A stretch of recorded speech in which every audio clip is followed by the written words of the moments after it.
যুদ্ধবন্ধে ইউক্রেনকে ছাড়াই সৌদি আরবে রাশিয়া ও যুক্তরাষ্ট্রের আলোচনা শুরু। কিয়েভকে আমন্ত্রণ না জানানো এই সমালোচনার ঝড়। প্যারিসে ইউরোপীয় নেতাদের জরুরি বৈঠক। নতুন করে পশ্চিম তীরে 1000 অবৈধ বসতি নির্মাণের পরিকল্পনা ইসরায়েলের। ট্রাম্পের গাজা অধিগ্রহণ পরিকল্পনায় পাশে থাকার ঘোষণা নেতানিয়াহুর। যুক্তরাষ্ট্র ও ইসরায়েলের হুমকির পরও পিছু হটবে না ইরান, বলছে পররাষ্ট্র মন্ত্রণালয়। যে কোনো মূল্যে পরমাণু কর্মসূচি চালিয়ে যাওয়ার ঘোষণা। এবং কানাডার টরন্টোতে অবতরণের সময় 80 আরোহী নিয়ে উল্টে গেল যাত্রীবাহী বিমান। আহত 19, কয়েকজনের অবস্থা আশঙ্কাজনক। ঝড়ের কারণে দুর্ঘটনা, বলছে কর্তৃপক্ষ।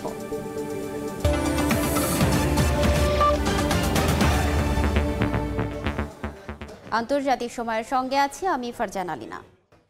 ইউক্রেনকে ছাড়াই যুদ্ধবন্ধে সৌদি আরবে যুক্তরাষ্ট্রের সঙ্গে বৈঠকে বসেছে রাশিয়ার প্রতিনিধি দল। রুশ পররাষ্ট্রমন্ত্রী সার্গেই লাভরভের নেতৃত্বে মার্কিন পররাষ্ট্রমন্ত্রী মার্কো রুবিওর সঙ্গে রাশিয়া ইউক্রেন যুদ্ধবন্ধে আলোচনা করবেন প্রতিনিধিরা। এই আলোচনায় কিয়েভ আমন্ত্রণ না পেলেও এদিন তুর্কি প্রেসিডেন্টের সঙ্গে বৈঠক করবেন ইউক্রেনের প্রেসিডেন্ট ভলোদিমির জেলেনস্কি। রাশিয়া ইউক্রেন যুদ্ধবন্ধে সকল অংশীদারের সম্পৃক্ততা থাকা প্রয়োজন বলে জানিয়েছে চীন। এদিকে বৈঠকের মধ্যে ইউক্রেনে হামলা চালিয়েছে রাশিয়া। রাশিয়া ইউক্রেন যুদ্ধ বন্ধে স্থানীয় সময় মঙ্গলবার সকালে সৌদি আরবের রিয়াদে বৈঠকে বসেন যুক্তরাষ্ট্র ও রাশিয়ার প্রতিনিধি দল। রুশ পররাষ্ট্রমন্ত্রী সের্গেই ল্যাভরভের নেতৃত্বে বৈঠকে অংশ নেন মার্কিন পররাষ্ট্রমন্ত্রী মার্কো রুবিও ও অন্য কর্মকর্তারা। তবে গুরুত্বপূর্ণ এই বৈঠকে নেই খোদ ইউক্রেন। আলোচনার বিষয়ে কিয়েভ অবগত নয় বলে দাবি করেছেন প্রেসিডেন্ট ভলোদিমির জেলেনস্কি। কাতার ভিত্তিক সংবাদ মাধ্যম আল জাজিরা জানায়, রাশিয়া ইউক্রেন যুদ্ধের জেরে যে অস্থিরতা তৈরি হয়েছে তা থেকে বেরিয়ে আসার উপায় নিয়ে আলোচনার পাশাপাশি যুক্তরাষ্ট্র রাশিয়ার সম্পর্ক পুনরুদ্ধারের বিষয়টিও বৈঠকে প্রাধান্য পাবে। এ বৈঠকের মধ্য দিয়ে রাশিয়া থেকে ব্যবসা গুটিয়ে নেওয়া যুক্তরাষ্ট্রের প্রধান তেল কোম্পানিগুলো আবারও ফিরে আসবে বলে প্রত্যাশা রুশ কর্তৃপক্ষের। এদিকে ইউক্রেনে দীর্ঘমেয়াদী শান্তি প্রতিষ্ঠার উপর জোর দিয়েছেন ফ্রান্সের প্রেসিডেন্ট ইমানুয়েল ম্যাখো। বৈঠকের আগে সামাজিক যোগাযোগ মাধ্যম এক্সে লেখেন, ইউক্রেনে রাশিয়ার আগ্রাসন বন্ধের পাশাপাশি ইউরোপের উচিত ইউক্রেনীয়দের নিরাপত্তা নিশ্চিত করা। রাশিয়া ইউক্রেন যুদ্ধ বন্ধের আলোচনাকে স্বাগত জানিয়েছে চীন, তবে এই আলোচনায় সব অংশীদারের সম্পৃক্ততা প্রয়োজন বলে মন্তব্য করে বেইজিং। যুক্তরাষ্ট্র ও রাশিয়ার প্রতিনিধি দলের এই বৈঠকে আমন্ত্রণ না পেলেও তুরস্কের প্রেসিডেন্ট রিসেপ তাইপ এরদোয়ানের সঙ্গে আলোচনার জন্য মঙ্গলবার আঙ্কারায় পৌঁছান ইউক্রেনের প্রেসিডেন্ট ভলোদিমির জেলেনস্কি। প্রেসিডেন্ট ভবনে দুই নেতার বৈঠকের কথা রয়েছে। আলোচনায় কিয়েভ আঙ্কারার দ্বিপাক্ষিক সম্পর্ক উন্নয়নের পাশাপাশি বৈশ্বিক নানা ইস্যুতে কথা হবে বলে জানা গেছে। রাশিয়া ইউক্রেন যুদ্ধ বন্ধে বিভিন্ন পক্ষের আলোচনার মধ্যেই ইউক্রেনে হামলা অব্যাহত রেখেছে রুশ সেনারা। পুতিন বাহিনী 147 বার ড্রোন হামলা চালিয়েছে বলে দাবি করেছে কিয়েভ। রাইসা জান্না, সময় সংবাদ। অধিকৃত পশ্চিম তীরে প্রায় 1000 অবৈধ বসতি নির্মাণের পরিকল্পনা করছে ইসরায়েল। এর মধ্যে এসব অবৈধ আবাসন ইউনিট নির্মাণের জন্য একটি দরপত্র জারি করেছে নেতানিয়াহু প্রশাসন। ইসরায়েলি ওয়াচডগ পিস নাও এর তথ্য মতে, নতুন আবাসন তৈরির কারণে ওই অঞ্চলে ইহুদি বাসিন্দাদের সংখ্যা প্রায় 40% বৃদ্ধি পাবে। দশকের পর দশক ধরে ফিলিস্তিনিদের ভূমি দখল করে চলেছে ইসরায়েল। 2024 সালে আন্তর্জাতিক বিচার আদালত ইসরায়েলের ভূমি দখলকে অবৈধ ঘোষণা করার পাশাপাশি পশ্চিম তীর ও পূর্ব জেরুজালেমে বিদ্যমান বসতি খালি করার নির্দেশ দেয়। এসবের তোয়াক্কা না করে অবৈধ বসতি স্থাপন অব্যাহত রেখেছে ইসরায়েল। নতুন করে অধিকৃত পশ্চিম তীরে প্রায় 1000 অবৈধ ইহুদি বসতি স্থাপনের পরিকল্পনা করছে ইসরায়েল। সোমবার এক বিবৃতিতে এ তথ্য জানিয়েছে দেশটির ওয়াচডগ পিস নাও। সংস্থাটির তথ্য মতে, পশ্চিম তীরে বেথলেহেমের দক্ষিণে অবস্থিত কৌশলগত এলাকা ইফরাত বসতিতে এই নতুন আবাসন ইউনিটগুলো নির্মাণের জন্য একটি দরপত্র জারি করেছে নেতানিয়াহু প্রশাসন। সংস্থাটি বলছে, ইসরায়েলের এই পরিকল্পনা বাস্তবায়ন হলে অঞ্চলটিতে তাদের অবৈধ বসতি 40% বাড়বে। নতুন করে আবাসন ইউনিট স্থাপনের ফলে বেথলেহেমের উন্নয়ন আরও বাধাগ্রস্ত হবে। বসতি স্থাপন পরিকল্পনার পর্যবেক্ষণ শাখার প্রধান হাগিত ওফরান জানান, নির্মাণ সংক্রান্ত চুক্তিটি অনুমোদন শেষে কাজ শুরু হবে। এতে সময় লাগতে পারে অন্তত আরও 1 বছর। পশ্চিম তীরে প্রায় ৩০ লাখ ফিলিস্তিনির বসতি রয়েছে। তৃতীয় আরব ইসরায়েল যুদ্ধের পর এখানে ইহুদিরা বসবাস শুরু করে। বর্তমানে ৫ লাখের বেশি অবৈধ ইহুদি বাস করছে অঞ্চলটিতে। রাইসা জান্নাত, সময় সংবাদ। ইসরায়েল নিয়ে পক্ষপাতমূলক খবর প্রকাশের জেরে যুক্তরাজ্যের লন্ডনে অবস্থিত বিবিসির সদর দপ্তরে লাল রং ছিটিয়ে প্রতিবাদ জানিয়েছে একটি সংগঠন। গণমাধ্যম জানায়, বিবিসির বিরুদ্ধে ইসরায়েল হামাস যুদ্ধের খবর প্রচারের ক্ষেত্রে পক্ষপাতমূলক আচরণের অভিযোগে স্থানীয় সময় সোমবার রাতে প্যালেস্টাইন অ্যাকশন নামের একটি সংগঠন বিবিসির ভবনের দরজা ভাঙার পাশাপাশি দেয়ালে লাল রং ছিটিয়ে দেয়। খবর পেয়ে ঘটনাস্থলে গিয়ে পরিস্থিতি নিয়ন্ত্রণে আনে পুলিশ। এরই মধ্যে লন্ডনের মেট্রোপলিটন পুলিশ এই ঘটনার তদন্ত শুরু করেছে।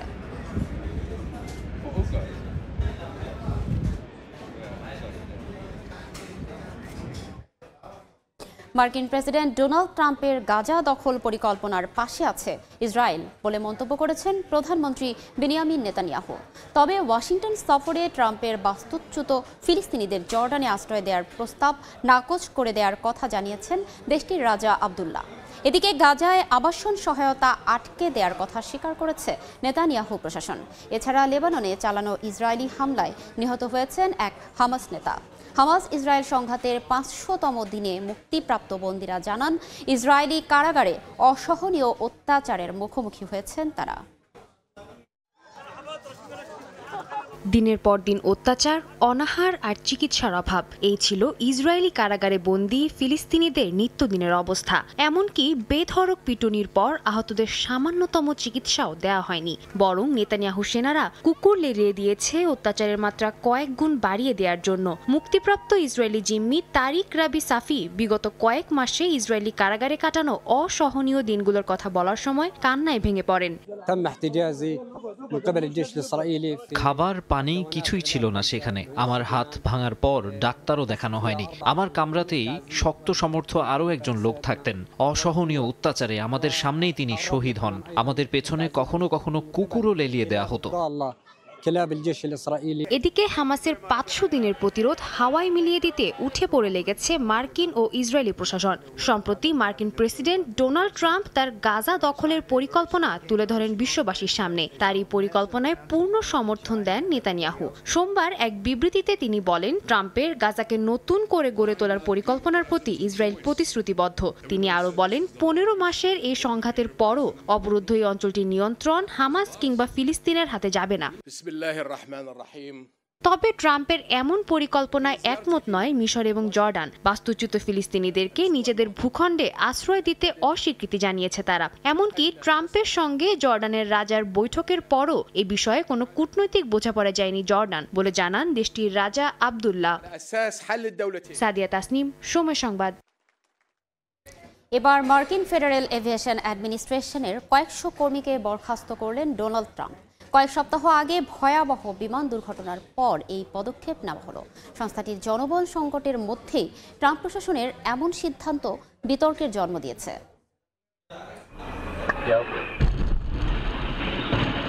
গেল কয়েক সপ্তাহের ব্যবধানে 4টি বিমান দুর্ঘটনা ঘটেছে যুক্তরাষ্ট্রে। এরই মধ্যে দেশটির ফেডারেল এভিয়েশন অ্যাডমিনিস্ট্রেশন বা FAA এর রাডার, অবতরণ এবং নেভিগেশন রক্ষণাবেক্ষণের দায়িত্বে থাকা বহু কর্মীকে বরখাস্ত করেছে ট্রাম্প প্রশাসন। সম্প্রতি নিয়োগ বাড়ানোর উদ্যোগ সত্ত্বেও কয়েকশো শিক্ষানবিশ কর্মী এই গণছাঁটাইয়ের শিকার হয়েছেন। এতে এরই মধ্যে চাপের মুখে থাকা মার্কিন বিমান নিয়ন্ত্রণ ব্যবস্থায় সংকট আরও গভীর হওয়ার আশঙ্কা দেখা দিয়েছে।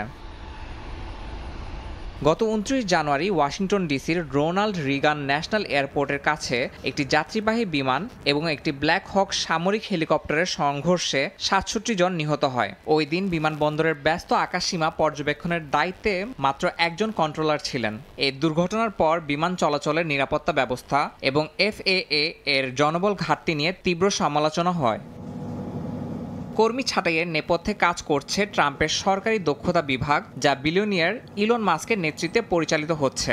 সরকারি তথ্য বিশ্লেষণ এবং জনবল হ্রাসের লক্ষ্যে এই বিভাগ কাজ করছে। বরখাস্তের নোটিশগুলো দেওয়া হয়েছে অনুমোদনহীন ইমেল ঠিকানা থেকে, যা সরকারি যোগাযোগ নীতির বিরোধী।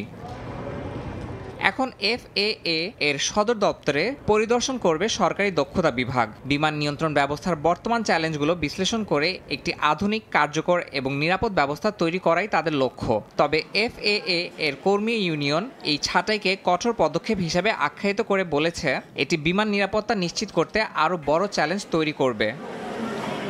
ইয়াসিন মোহাম্মদ জিসান, সময় সংবাদ। আন্তর্জাতিক সময় আরও থাকছে। পাকিস্তানে ঈদের পর সরকার বিরোধী কঠোর আন্দোলনের ঘোষণা PTI এর। বিরোধী মহাজোট গঠনের পরিকল্পনা, অবিলম্বে ইমরান খানের মুক্তির দাবি।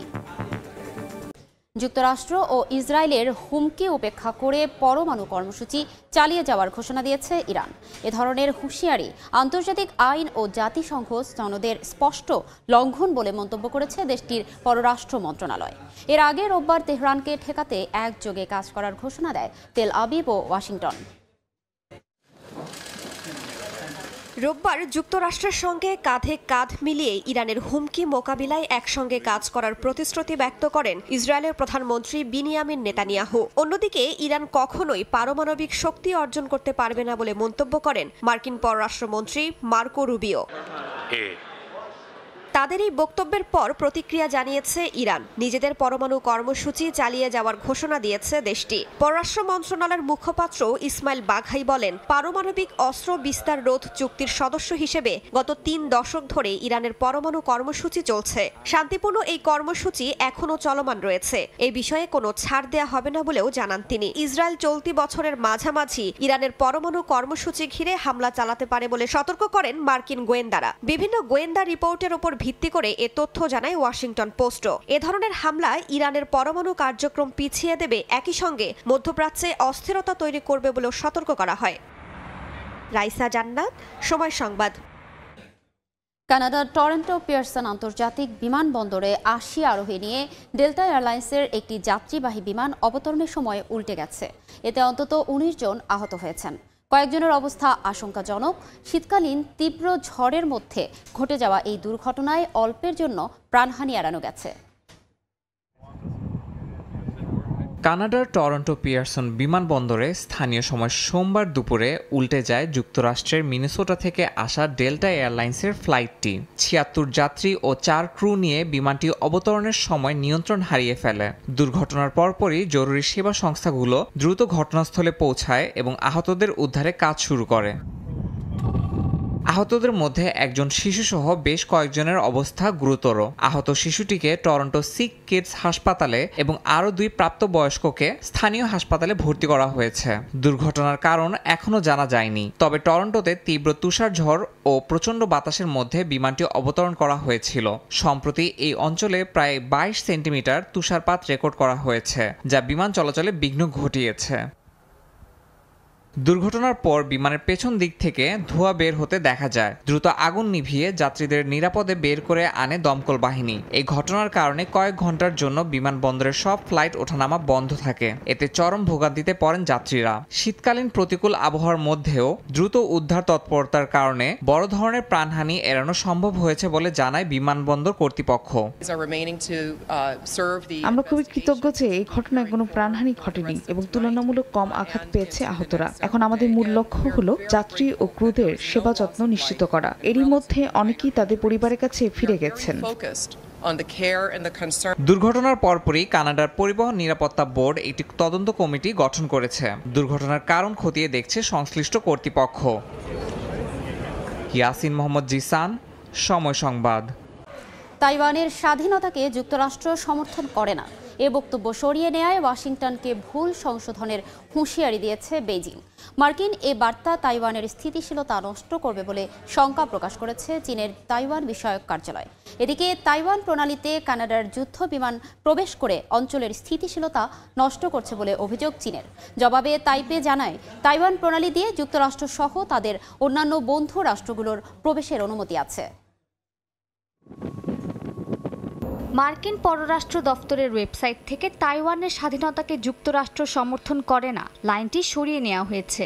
চীন তাইওয়ান ইস্যুতে মার্কিন নীতির এ বাকবদলে ক্ষুব্ধ প্রতিক্রিয়া জানিয়েছে চীন। মার্কিন এ বার্তা তাইওয়ানের স্বাধীনতাপন্থী শক্তিগুলোকে উস্কে দেবে বলে জানিয়েছেন চীনের পররাষ্ট্র মন্ত্রণালয়ের মুখপাত্র গো জিয়াকুন। তিনি আরও বলেন, তাইওয়ান ও যুক্তরাষ্ট্র যতই এক হয়ে ষড়যন্ত্র করুক, তারা কখনোই তাইওয়ান যে চীনের অংশ এ সত্য পরিবর্তন করতে পারবে না। এদিকে মার্কিন নৌবাহিনীর জাহাজের পর এবার তাইওয়ান প্রণালী অতিক্রম করেছে কানাডিয়ান যুদ্ধ জাহাজ। এর নিন্দা জানিয়ে চীনা সামরিক বাহিনী বলেছে, তাদের বিমান ও নৌবাহিনী জাহাজটির ওপর নজরদারি করছে এবং সতর্ক করেছে। চীনা সামরিক বাহিনী জানিয়েছে, কানাডার এই পদক্ষেপ ইচ্ছাকৃতভাবে ঝামেলা সৃষ্টি করছে এবং প্রণালীর শান্তি ও স্থিতিশীলতাকে ক্ষুণ্ণ করছে। তবে এর জবাবে স্থানীয় সময় সোমবার এক বিবৃতিতে তাইওয়ানের প্রতিরক্ষা মন্ত্রণালয় জানায়, তাইওয়ান প্রণালীতে যুক্তরাষ্ট্রসহ তাদের অন্যান্য বন্ধু রাষ্ট্রগুলোর প্রবেশের অনুমতি আছে। বেইজিং এ প্রণালীকে অভ্যন্তরীণ ইস্যু হিসেবে আখ্যা দিয়ে ভ্রান্ত ধারণা তৈরির চেষ্টা করছে। প্রতিরক্ষা মন্ত্রণালয় আরও জানায়, একদিনে দ্বীপের দক্ষিণ পশ্চিম দিকে 41টি চীনা সামরিক বিমান এবং 9টি জাহাজ মহড়া চালিয়েছে। মালিহা সৌরওয়ার্দী, সময় সংবাদ। স্টিল টেক মানে গুণগত মানের নিশ্চয়তা। It's all about stainless style. আন্তর্জাতিক সময় আরও থাকছে। এআই এর দুনিয়ায় নতুন ঝড়। সবচেয়ে শক্তিশালী চ্যাটবট গ্রক 3 বাজারে আনলো ইলন মাস্কের প্রতিষ্ঠান। সবাইকে ছাড়িয়ে যাওয়ার প্রত্যাশা। যুক্তরাষ্ট্রের শুল্ক আরোপের নীতির প্রভাব পড়েছে ভারতীয় অর্থনীতিতে। দ্বিপাক্ষিক বাণিজ্যের ক্ষেত্রে একই হারে শুল্ক আরোপের পারস্পরিক প্রতিশ্রুতির পরও ট্রাম্পের শুল্ক নীতি ভারতের অর্থনীতিতে ব্যাপক প্রভাব ফেলেছে। এমন সংকটের মাঝেই মধ্যবিত্তদের ওপর বাড়তি কর চাপানোর ঘোষণা দিয়েছে মোদি প্রশাসন। অথচ গেল 4 বছরের মধ্যে সবচেয়ে বেশি ধীরগতি চলছে দেশটির অর্থনীতিতে। বিশ্লেষকরা বলছেন, এই মন্দা বড় ধরনের অশনি সংকেত। হোয়াইট হাউসে ভারতীয় প্রধানমন্ত্রী নরেন্দ্র মোদীর সফরে দুই দেশের সম্পর্ক জোরদারের পাশাপাশি আলোচনা হয় নানা বাণিজ্যিক সম্পর্ক, বিশেষ করে দ্বিপক্ষীয় সমরাস্ত্র, তেল ও গ্যাস আমদানির বিষয়ে। এই সফরে দুই দেশের নেতারা পারস্পরিক বাণিজ্যের ক্ষেত্রে একই হারে শুল্ক আরোপে রাজি হন। এরপরও ট্রাম্পের শুল্ক নীতি ভারতের অর্থনীতিতে ব্যাপক প্রভাব ফেলেছে। অর্থনীতির মন্থর গতির মাঝে ট্রাম্পের শুল্ক নীতি ভারতকে চাপে ফেলেছে। এতে আন্তর্জাতিক বাণিজ্যেও দক্ষিণ এশিয়ার বৃহত্তর এই দেশটি পড়েছে বেকায়দায়। এসব প্রভাবে চলতি বছর অর্থনৈতিক প্রবৃদ্ধি নেমে যাবে 6.4%, যা গত 4 বছরের সর্বনিম্ন। মন্দা কাটাতে সুদ হার 0.25% কমিয়ে 6.25% করছে ভারতের কেন্দ্রীয় ব্যাংক। এই যখন পরিস্থিতি, তখন মধ্যবিত্তের পকেটে হাত দিচ্ছেন মোদি, বাড়াচ্ছেন কর। তবে অর্থনীতিবিদরা সতর্ক করেছেন, বাড়তি কর চাপানোর সিদ্ধান্ত বেশিরভাগ নাগরিকদের জন্য সুফল বয়ে নাও আনতে পারে, বিশেষত যাদের আয় কর সীমার নিচে এবং যারা এখনও করোনা মহামারীর প্রভাব পুরোপুরি কাটিয়ে উঠতে পারেনি। পাশাপাশি কর্মসংস্থান ও দক্ষতার অভাবও অর্থনীতির গতি বাড়ানোর পথে বড় বাধা। বিশ্লেষকরা বলছেন, দ্রুত বর্ধমান অর্থনীতির দেশ ভারতের এই বাধাগুলো দীর্ঘমেয়াদে অর্থনৈতিক স্থিতিশীলতার জন্য সংকট তৈরি করছে। যথাযথ পদক্ষেপ না নিতে পারলে ভবিষ্যৎ হুমকির মুখে পড়তে পারে। নাদিম মারজান, সময় সংবাদ। ঈদের পর সরকার বিরোধী কঠোর আন্দোলনের ঘোষণা দিয়েছে ইমরান খানের দল পাকিস্তান তেহরিক-ই-ইনসাফ। পাকিস্তান পিপলস পার্টি এবং পাকিস্তান মুসলিম লীগ নওয়াজ এর মধ্যে রাজনৈতিক উত্তেজনা বৃদ্ধির মধ্যেই এই ঘোষণা দেন পিটিআই নেতা শওকত ইউসুফজাই। ক্ষমতাসীন জোটের অভ্যন্তরীণ কোন্দল সরকারের পতন ঘটাতে পারে বলেও মন্তব্য করেন পিটিআই নেতা। এ লক্ষ্যে পাকিস্তানের বিরোধী দলগুলোর একটি মহাজোট গঠন করা হচ্ছে বলে জানা গেছে। এআই এর দুনিয়ায় নতুন ঝড়। মার্কিন ধনকুবের ইলন মাস্কের কৃত্রিম বুদ্ধিমত্তা কেন্দ্রিক প্রতিষ্ঠান XAI বাজারে নিয়ে এলো নতুন চ্যাটবট গ্রক 3। নতুন এই চ্যাটবটকে সবচেয়ে শক্তিশালী AI চ্যাটবট বলে দাবি করছেন মাস্ক নিজেই। বলছেন, কৃত্রিম বুদ্ধিমত্তার দৌড়ে চ্যাটজিপিটি বা ডিপসক পাত্তাই পাবে না নতুন এই চ্যাটবটের কাছে। সফটওয়্যারকে প্রশ্ন করছে মানুষ, কৃত্রিম বুদ্ধিমত্তা কাজে লাগিয়ে তার উত্তরও দিচ্ছে সফটওয়্যার। কিন্তু প্রচলিত এমন চ্যাটবটগুলোর ভিড়ে কিছুটা আড়ালে থেকে যাওয়া এক নাম গ্রক। মার্কিন ধনকুবের ইলন মাস্কের কৃত্রিম বুদ্ধিমত্তা কেন্দ্রিক প্রতিষ্ঠান XAI এর এই চ্যাটবটের 2টি সংস্করণ বেশ আগে থেকেই বাজারে থাকলেও গ্রাহকদের তেমন আকৃষ্ট করতে পারেনি। তবে নামটি যখন ইলন মাস্ক, তখন এভাবে পাদপ্রদীপের আড়ালে থেকে যাওয়া বড্ড বেমানান। বাজারে নিয়ে এলেন চ্যাটবটটির নতুন সংস্করণ গ্রক 3। মঙ্গলবার আনুষ্ঠানিকভাবে এটি উন্মোচন করে ইলন মাস্কের কোম্পানি XAI। প্রতিষ্ঠানটির দাবি, গ্রক 3 আগের মডেলগুলোর তুলনায় 10 গুণ বেশি শক্তিশালী এবং জেমিনি 2 প্রো, OpenAI এর GPT-4o এবং ডিপসিকের সঙ্গেও প্রতিযোগিতা করতে প্রস্তুত। XAI এর পক্ষ থেকে জানানো হয়, গ্রক 3 শুধু তথ্য বিশ্লেষণই নয়, বরং মানুষের মতো চিন্তা করার ক্ষমতাও রাখে। এ কারণেই নতুন সংস্করণটিতে যুক্ত করা হয়েছে উন্নত রিজনিং মডেল, যা জটিল প্রশ্নের আরও ভালো ও বিশ্লেষণমূলক উত্তর দিতে পারবে। মাস্কের দাবি, গ্রক 3 প্রচলিত চ্যাটবটগুলোর তুলনায় গণিত, বিজ্ঞান ও কোডিংয়ে অনেক এগিয়ে। জানান, কৃত্রিম বুদ্ধিমত্তার এই মডেলটি তৈরিতে ব্যবহার করা হয়েছে 1 লাখের বেশি এনভিডিয়া জিপিইউ এবং শক্তিশালী কোলোসাস সুপার কম্পিউটার। এছাড়া ডিপ সার্চ নামের একটি স্মার্ট সার্চ ইঞ্জিনও যুক্ত করা হয়েছে মডেলটিতে, যা ব্যবহারকারীদের অনুসন্ধান আরও উন্নত করবে। প্রথম ধাপে X প্রিমিয়াম প্লাস গ্রাহকদের জন্য উন্মুক্ত করা হলেও শিগগিরই সুপার গ্রক নামে আরও উন্নত সংস্করণ আনার পরিকল্পনার কথা জানায় নির্মাতা প্রতিষ্ঠান XAI। মোবাইল অ্যাপ্লিকেশন ও সরাসরি ওয়েবসাইটে ব্যবহার করা যাবে এই চ্যাটবট। আমিরুল ইসলাম আলিফ, সময় সংবাদ। 2 দিনের রাষ্ট্রীয় সফরে ভারতে গেছেন কাতারের আমির Sheikh Tamim bin Hamad Al Thani. স্থানীয় সময় মঙ্গলবার নয়াদিল্লি পৌঁছালে রাষ্ট্রপতি ভবনে তাকে স্বাগত জানান ভারতের রাষ্ট্রপতি দ্রৌপদী মুর্মু। এ সময় তার সঙ্গে ছিলেন প্রধানমন্ত্রী নরেন্দ্র মোদী। লাল গালিচা সংবর্ধনার পাশাপাশি কাতারের আমিরকে দেয়া হয় গার্ড অব অনার। প্রায় 1 দশক পর ভারত সফরে গেলেন Sheikh Tamim bin Hamad Al Thani.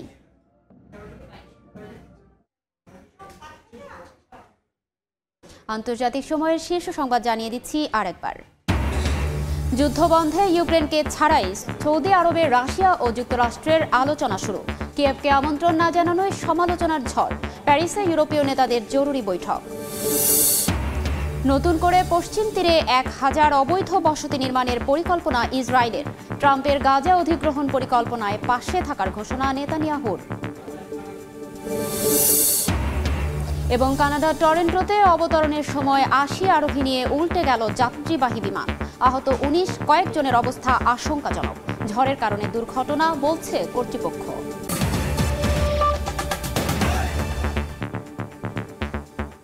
এই ছিল আন্তর্জাতিক সময়। সঙ্গে থাকুন সময়ের।